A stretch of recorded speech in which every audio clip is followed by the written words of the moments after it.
Good evening. My name is Morgan Ashbaugh from the Radside News Channel. We have been covering a story this week based on the NUMEC power plant. Recently, rumors have been stirring up in Armstrong County about the unknown mysteries to the NUMEC site in Apollo and Leechburg, Pennsylvania. It is said that the Apollo site is clean but left an imprint on the community. The site in Leechburg is said to have tons of uranium buried deep within the ground. Federal government officials have been keeping secrets for years about the NUMEC sites.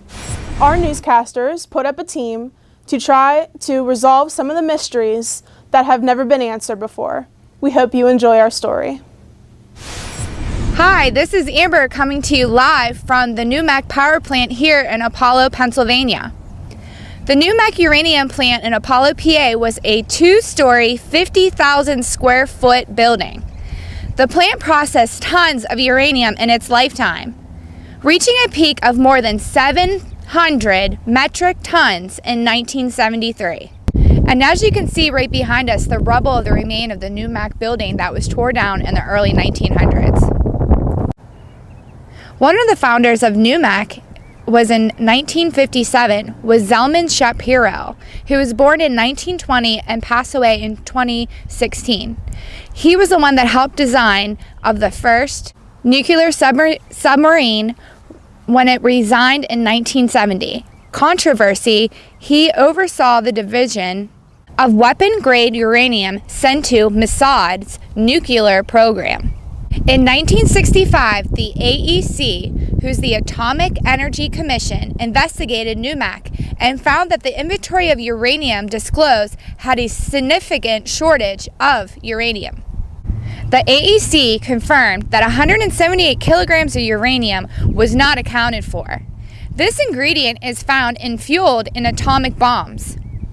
Within 3 years, that number grew. In 2009, the FBI released a statement from a previous employer back in 1980.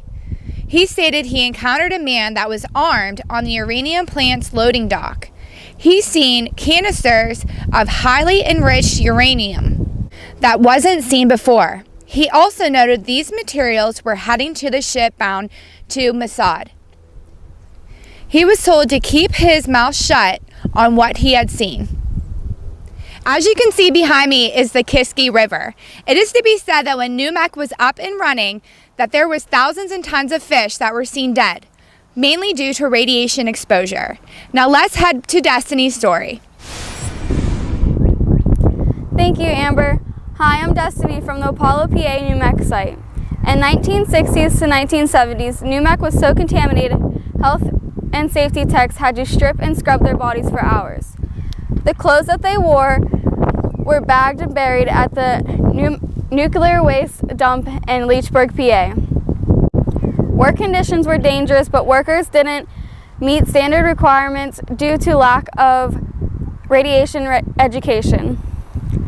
The plants routinely spewed radioactive smoke and gases through hundreds of smokestacks daily. Due to the radioactive smoke and gases being poured into the air, the houses nearby had to sign consent forms because of radiation doses that they could receive. If not prevented, the nuclear events that happened would have produced high levels of radiations that could have been fatal to workers and the surrounding community. Workers love the high-quality stainless steel pots used to dissolve uranium alloys that they took them home to their wives for daily cooking. 3 decades ago, workers retrieved company documents and would secretly meet up with Patty Amino and talk to her about them. The meetings recently stopped when workers became ill with cancer and beryllium disease or even died early. Workers that received acute radiation syndrome that contracted other cancers are being reconsidered for more health benefits. Most of the workers received deterministic somatic effects such as skin erythema, nausea, fatigue, and desquamation. When the whole body is exposed to a dose of 6 gray or more of radiation, this causes acute radiation syndrome, which most of the workers had. The majority of workers fell into hematopoietic syndrome. This syndrome decreases the number of white and red blood cells and platelets. To summarize, it makes you bleed to death. The SEC, or Special Exposure Coherent, are reopening up denied health claims for former workers. And now on to Emily's story. This is Emily coming at you live from Park's NUMEC site in Leechburg, Pennsylvania. Complex radioactive contaminants were found underground, causing the 2011 excavation to be suspended. The Park site is more dangerous than anyone has previously expected. Homeland Security has a 24-hour patrolled perimeter. A $500 million cleanup plan is to start in 2017. It is expected to take 10 years to complete the cleanup. The radioactive waste is estimated to be about 500 feet long, 20 foot deep, and 4 feet below the surface. They are expected to find 25,000 cubic yards of waste material. It wasn't just NUMEC waste, but other outside entities' waste is mixed in under the surface. In the 1900s, they tore both plants down.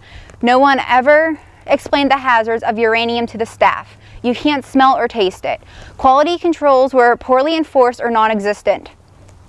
There was no security clearances for any personnel handling nuclear material. NUMEC had very poor records and at one point was under AEC's watch for missing uranium. The plant did not have any emergency drills in place. Often workers would unplug the air monitor because of the noise it made. There was a major issue calculating a radiation dose for each worker. There was no plant monitoring devices. It was expected in falsifying health reports. The sites did not inform the workers of the risk of radiation exposure. Many of the workers fell ill. To this day, no one knows where the missing material went. Some says it is buried in the Park site and others say it was stolen by Mossad. They are hoping to find the answers in the 2017 cleanup plan. Thank you everybody for your stories. Will there ever be answers to these unsolved mysteries of the NUMEC power plants? Questions about the NUMEC site will always linger. Some questions may never find an answer to this unsolved mystery. Workers' stories may never be heard due to the scarring of radiation exposure. This concludes tonight's breaking news from the RadSci News Channel. As again, I'm Morgan Ashbaugh. Have a great evening.